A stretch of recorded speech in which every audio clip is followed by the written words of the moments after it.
What's going on, y'all? This is Mo, and today I have a pretty exciting video to share with y'all. We're going to be taking a look at the HDZero Eco Kit, the newest thing from HDZero, a full VTX camera and antenna bundle for only $70 USD, which is the cheapest full kit that you can get, at least at the time of recording, and it's actually $69, not $70. And beside the cheaper price point, there are some interesting changes that this board brings to the table, and we're going to get into them in a second here. The question I'm going to try to answer for everyone, including myself, is HDZ ready to take over the micro game? Do we need analog on whoops anymore, or are they all trash? Am I going to throw all those in the trash and buy myself some more HDZero Eco Kits? We're going to find out today. Let's take a look.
Alright, so really quickly, before we throw this HDZero Eco Kit into a build, I wanted to do a quick comparison to the old HDZero Whoop Light kit. Now, I don't think HDZero is really positioning this new kit to be an ultra lightweight option compared to the old kit. I think it's just the price point is what's attractive about it. You know, 69 bucks, that's the cheapest full HD system that we can get right now. But just for argument's sake, let's take a look at the old weight. Now that is the Whoop Light, the original Whoop Light kit with the MIPI camera and board, no antenna, coming in at a bad number, 6.66. Let's throw the little antenna on there to change that number up a little bit. Looks like it bumps up to 6.83 for everything. Okay, so let's take this off. Now we're going to throw the new Eco Kit on there. That's with camera, VTX, and the wire connectors coming in at 6.59, so a little lighter. We could probably also get that lighter if we shorten those cables up. You know, that might be a bit long for a lot of Whoop builds, but, you know, rather shorten it than have to elongate it. And let's throw the little antenna on there for the all-up weight. So 6.74. You know, not bad. A little bit of weight savings and a cheaper price. All right, so I went ahead and threw it in a build. Couldn't wait. Had to do it right away. I'm going to go over it really quickly with you here. This is using the Happy Model Super B F4. I think one of the lightest HD boards you can really use. And as of a day or so ago, these are available on RDQ. I don't think they are as scarce at the moment as some of the AIOs with the analog VTXs. Again, super light FC. We're using the Hype Train 30,000 kV 0802 motors, alongside HQ ultralight 40mm bi-blade props. We have the Mob 6 canopy that I ended up just kind of stuffing the lens through. I cut a little bit out. I shoddily cut it out. I don't even think I needed to do that. You know, the plastic bends a little bit, and it's close, but you can kind of force it right through there. Ended up putting a true RC singularity antenna on there. The short one adds a little bit of weight here, but I think that's kind of important for the flying that I like to do outside. You know, I want as much pennant, as much range as I can get. And while that light antenna is super light, it kind of sacrificed a little bit of range in my opinion. So that is a necessary and welcomed upgrade for me. So let's get a weight on this thing really quickly. One thing I forgot to mention, I'm actually using the Beta 75 airframe on this build. Super light frame, decently resilient as well in my experience. So let's get a weight on this. Hopefully you can see the readout. 26.4 grams. Now, if we ditched the singularity antenna, if you don't need the range, if you are racing or you don't really care about that, this will be down to about 25 grams. So pretty competitive. That's a pretty competitive weight, in my opinion, for a 75. To show you, I will compare it to sort of an average build of mine. This is kind of similarly built. We have the Tiny Whoop 0802 30,000, same HQ ultralight props. We have the 2G4 board, a larger singularity because I like that range, and an Ant Light. And you'll notice here, we're getting about 24, low 24, 24.1. So 24.1 versus 26. That's not bad, in my opinion. For an HD 75mm Whoop, 26 grams, you'll feel the weight a little bit compared to something like this, but on these larger 30,000 kV motors, you're not going to feel too much of a difference. And you have, in my opinion, and I don't think it's really an opinion, better quality video than analog for sure. And we're going to get into some of the camera benefits later, but this is looking pretty good. We'll hop on the bench later and I'll give you some more opinions, but let's get to some flight footage.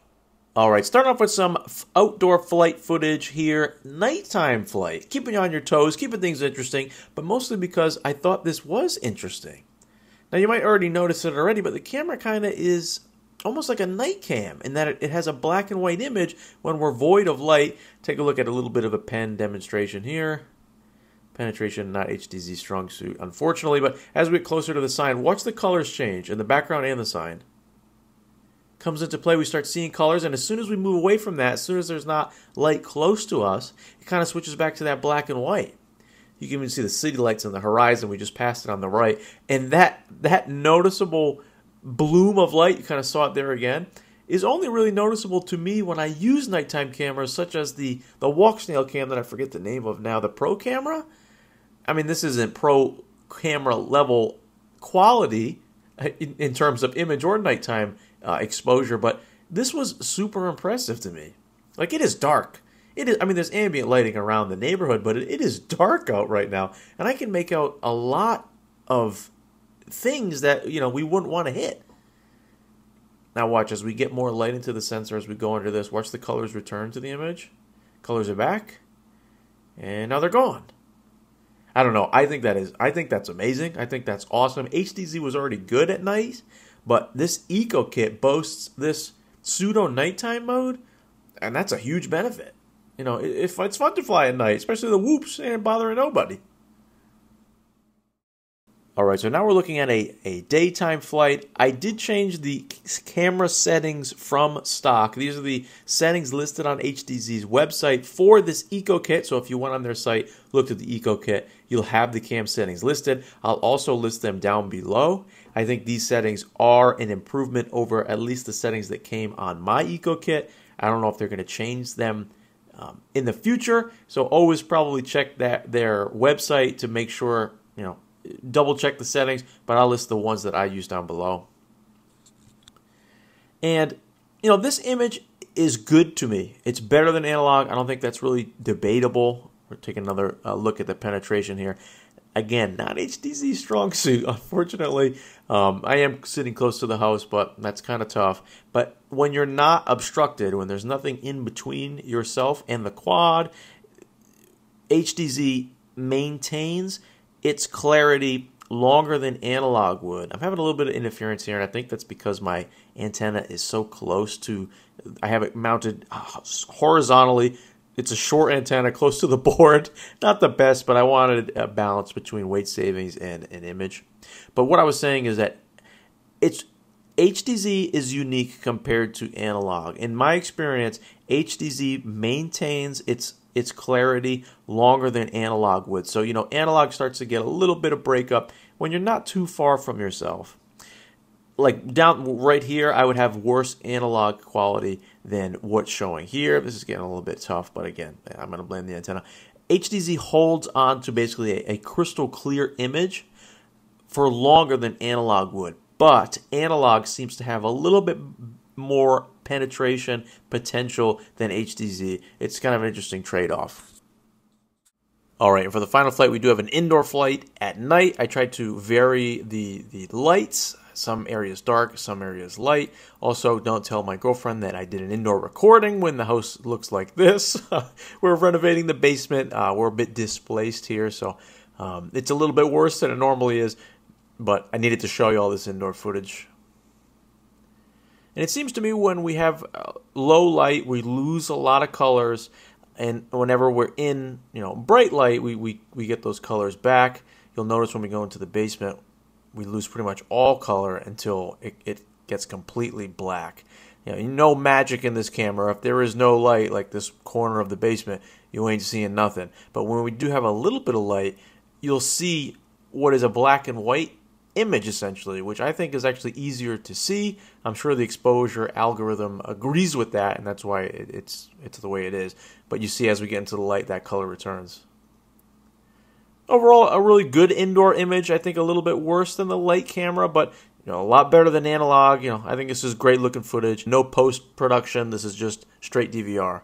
All right, so now we're going to take a look at a couple different cameras, starting with the HDZ Eco, just to give you an idea of the FOV and the image quality. So take note of the edges of the image, such as the shelf on the left-hand side and the window on the right-hand side. Take a look at the image fidelity. Also take a look at the top and bottom. They're not exact one for one. The builds are slightly different, but they're close enough to give you a good idea of the FOV. Moving on next to the HDZ Light Cam. This was the predecessor to this Eco Kit, and you can immediately notice a reduced FOV in at least 4:3 mode. This does have the option for 16:9 full, but you do get a pretty hefty vignetting. You can see the lens there, so we're comparing apples to apples, 4:3 in this case. Next, we're taking a look at the beautiful Nano V3 cam from HDZ. Take a look at that FOV and that clarity in 4:3. This camera is very impressive, and I didn't really fully appreciate how impressive it was over the Light Kit and the Eco until I did this comparison. This is a beautiful camera, a little bit of extra weight, but man, it's beautiful. And finally, we're going to end with a good old analog camera, the Tiny Whoop Pinch Cam.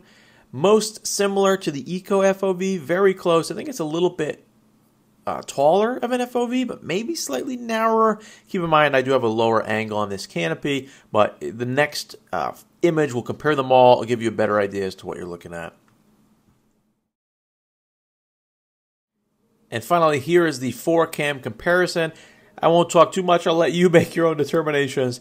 Use your eyes to dart back and forth really quickly. That's what I did, and see what you like.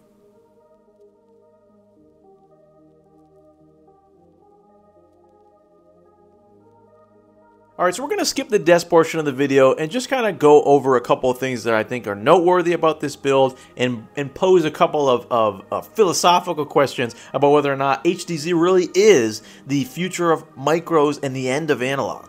Now, the board itself is pretty much identical to the previous light kits. The biggest difference is there's solder pads for the camera connection instead of the MIPI cable. I mean, I like that. We can shorten the wires up and save a little bit of weight there. I think the only negative to that is probably a greater potential for a MIPI connection to have better image quality than what comes out of 4 cables. Not that I minded the image quality that this camera produces. I think it's great, and I think it's more comparable to the Whoop analog cameras I usually fly, but the image quality, in my opinion, was a little bit less than what was provided in the Nano Lite, the older camera, especially the Nano V3. That Nano V3 camera is kind of crazy. But for the price and for what this is intended for, which I would consider to be micros, whoops primarily, maybe toothpicks, I think this is a great choice, especially if it helps contribute to getting that $70 price point, which is another amazing benefit of this. Now, the camera on this board is not adjustable in the same way the Lite camera and the V3 camera are, in that you can't change the aspect ratio. You're stuck at 4:3. It's a glorious 4:3 image, but you can't do 16:9 if you wanted to, and you can't do that 16:9 full with the vignetting like you could on the other cameras. Is that a downside for you? Could be. I don't mind the 4:3. That's how I fly my whoops anyway. The 69 vignette aspect ratio they had there was kind of cool. If they can add it, if they're able to just add it, I would say why not add it? Because I'm sure some people would want that, and maybe that would even be a deal breaker for some people. But this one doesn't have that, so keep that in mind.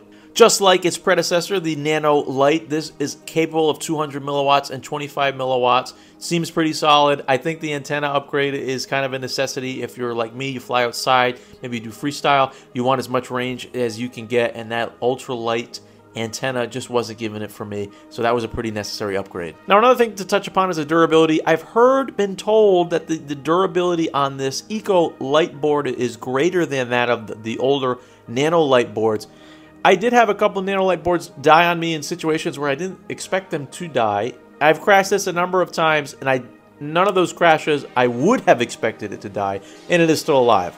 I know it's kind of a weird way to answer it, but I think I've heard that they're more durable. Regardless, I decided to go with the Mob 6 canopy, which does provide, pretty much as much protection as one can expect.